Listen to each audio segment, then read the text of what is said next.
Assalamualaikum warahmatullahi wabarakatuh. Alhamdulillah anak-anakku sekalian, hari ini kita berjumpa lagi di mata pelajaran Sejarah Kebudayaan Islam kelas 4. Alhamdulillah tetap semangat walaupun pembelajarannya hanya lewat daring. Anak-anakku sekalian, saya berharap kalian dalam keadaan sehat bersama keluarga dan orang-orang terkasih selalu dalam lindungan Allah Subhanahu wa taala.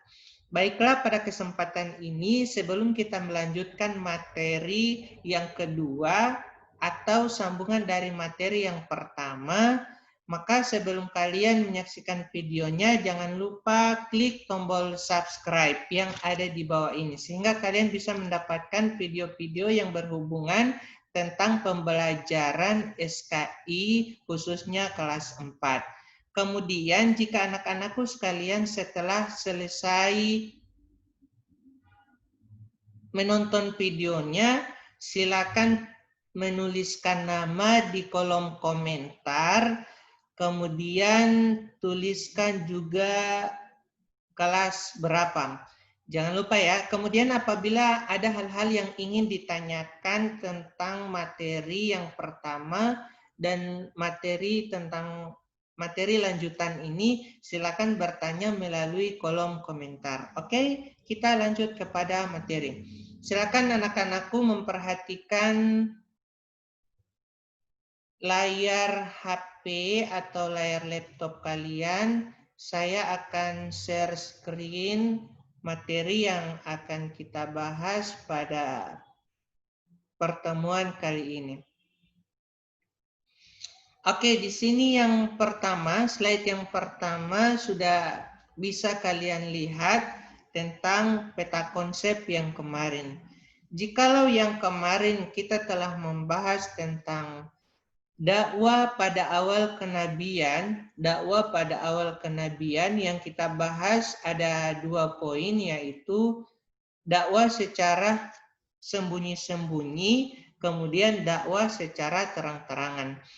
Maka untuk lanjutan materi pada kesempatan kali ini kita akan membahas tentang tantangan dakwah Nabi Muhammad SAW, yang mana yang akan kita bahas ada 2, yaitu ketabahan Nabi Muhammad SAW dalam mendakwakan agama.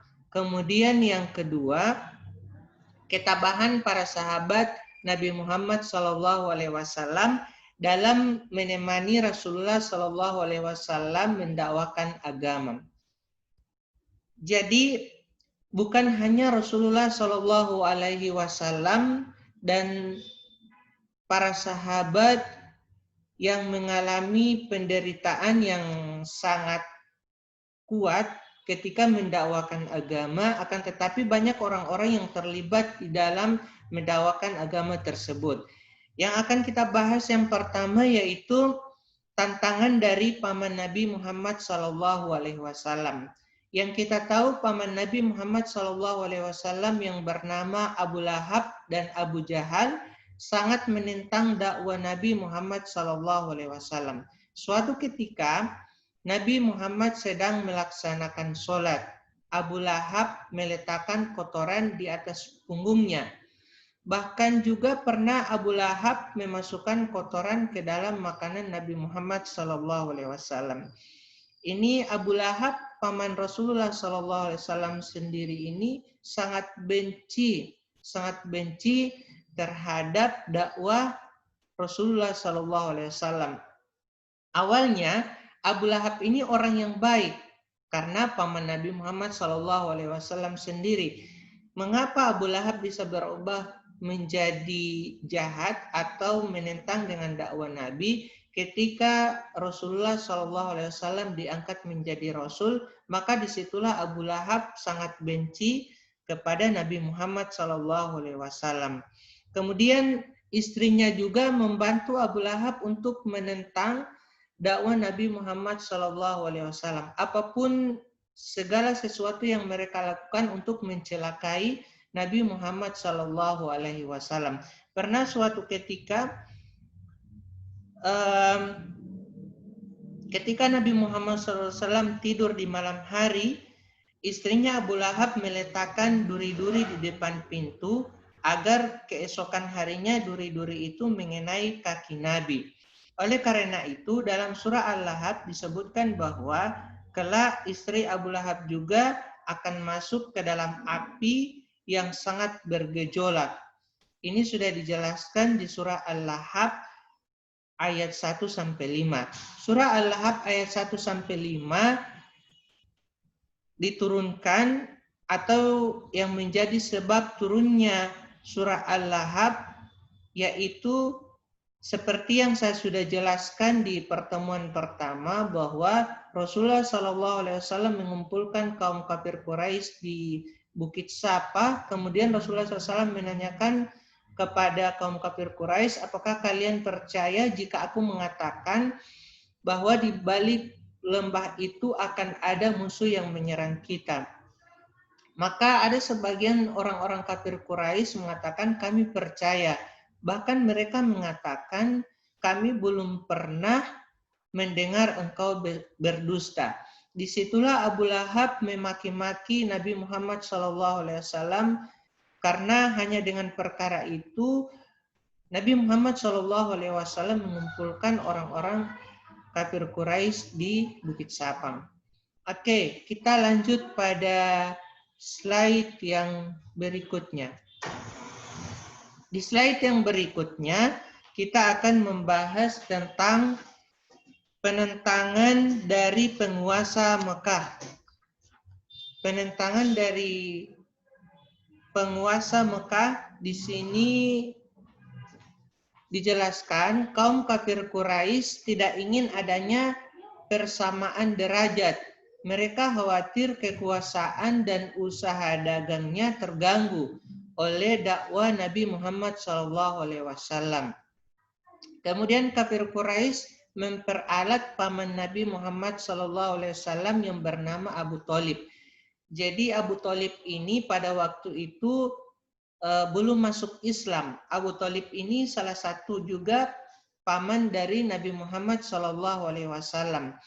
Akan tetapi paman Abu Thalib ini sangat setuju dan sangat mendukung dakwah yang dilakukan oleh Nabi Muhammad SAW.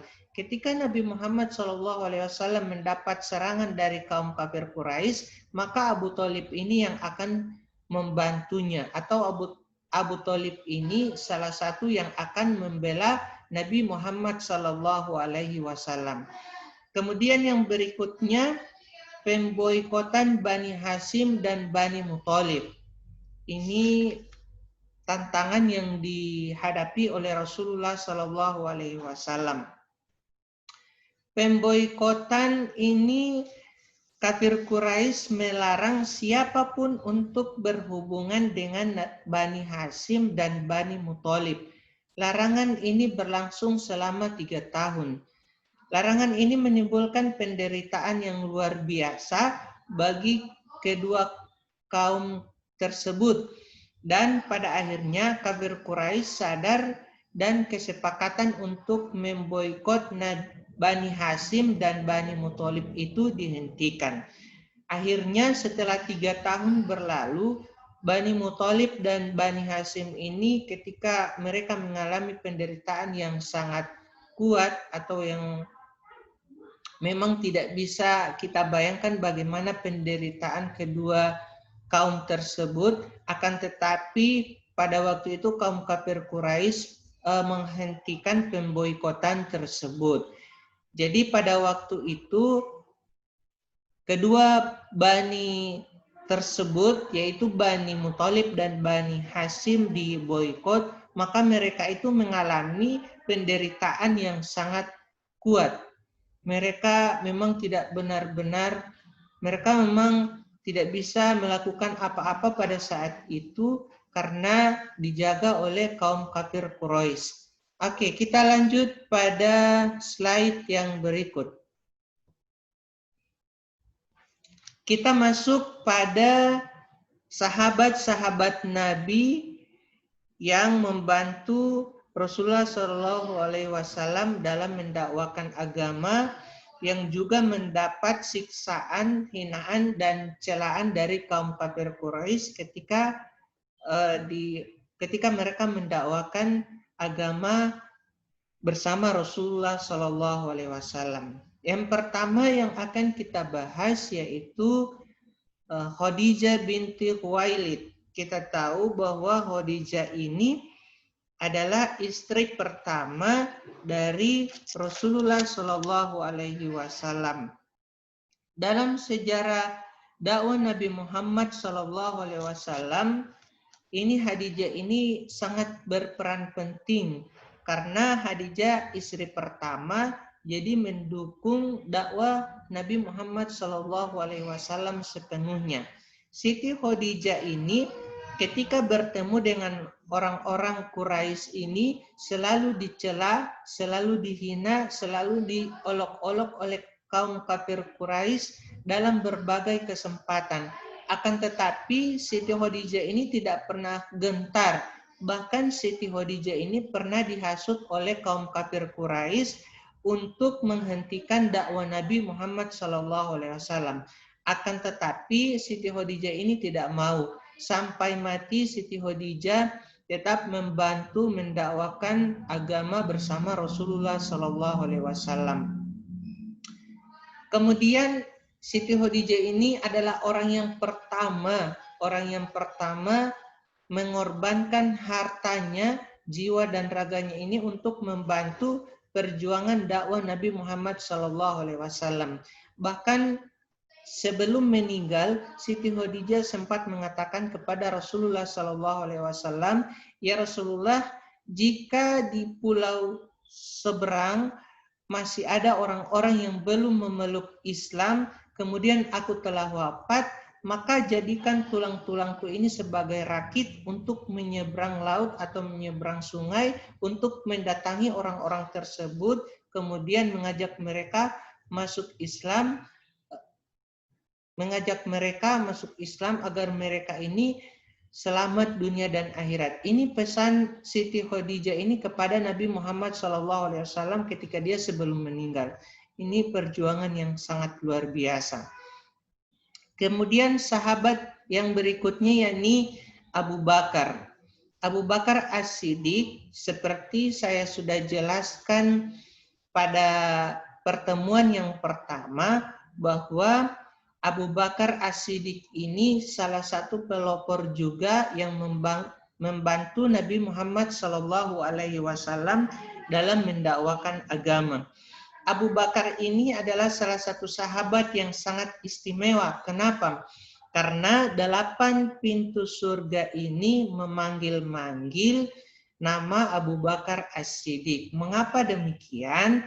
Karena pada masa hidupnya seluruh hartanya diberikan untuk membantu Rasulullah SAW dalam berdakwah. Masya Allah, luar biasa ini. Pada suatu hari ketika Nabi Muhammad SAW beribadah di Ka'bah, Nabi didatangi beberapa orang kafir Quraisy. Mereka langsung menyerang Nabi hingga tidak berdaya. Beruntunglah ada Abu Bakar yang segera membantu Nabi Muhammad SAW dan terjadilah perkelahian di antara mereka. Akhirnya Abu Bakar berhasil mengusir kaum kafir Quraisy itu. Namun Nabi Muhammad SAW juga mengalami luka yang cukup parah. Kejadian penyerangan terhadap Nabi Muhammad SAW terjadi berulang-ulang. Akan tetapi Abu Bakar selalu berusaha melindungi Nabi Muhammad SAW dari serangan orang-orang kafir Quraisy. Jadi bisa disimpulkan bahwa Abu Bakar ini selalu bersama dengan Rasulullah SAW. Kemana Rasulullah SAW pergi, maka Abu Bakar ini ikut. Abu Bakar tidak ingin Rasulullah SAW ini disakiti oleh orang-orang Quraisy. Oke, next. Kita masuk kepada Fatimah binti Muhammad. Fatimah binti Muhammad ini adalah putri Nabi Muhammad SAW sendiri. yang ikut juga merasakan bagaimana dihina, dicela, diolok-olok oleh kaum kafir Quraisy pada saat itu. Fatimah binti Muhammad lahir pada tahun kelima masa kenabian. Ia selalu menyaksikan Nabi Muhammad SAW mendapat tantangan dari kaum kafir Quraisy. Fatimah juga selalu mendapatkan hinaan dan cacian dari kaum kafir Quraisy. Ketika Nabi Muhammad SAW dilempari kotoran oleh kaum kafir Quraisy, dialah yang mencuci baju ayahnya.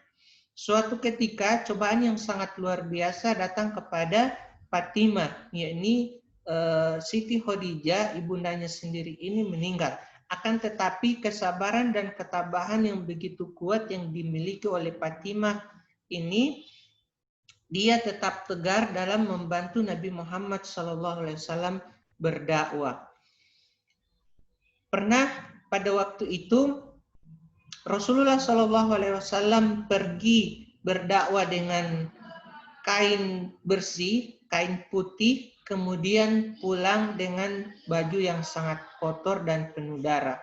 Maka yang membersihkan ini adalah anaknya sendiri, yaitu Fatimah binti Muhammad. Ini ketabahan yang kesabaran, begitu banyak yang harus kita contoh, perilaku-perilaku yang dicontohkan oleh sahabat-sahabat Nabi Muhammad SAW dalam mendakwakan ini agama. Kemudian kita masuk ke sahabat yang berikut atau sahabat yang berikut yang membantu Nabi Muhammad SAW, ini Arqam bin Abil Arqam.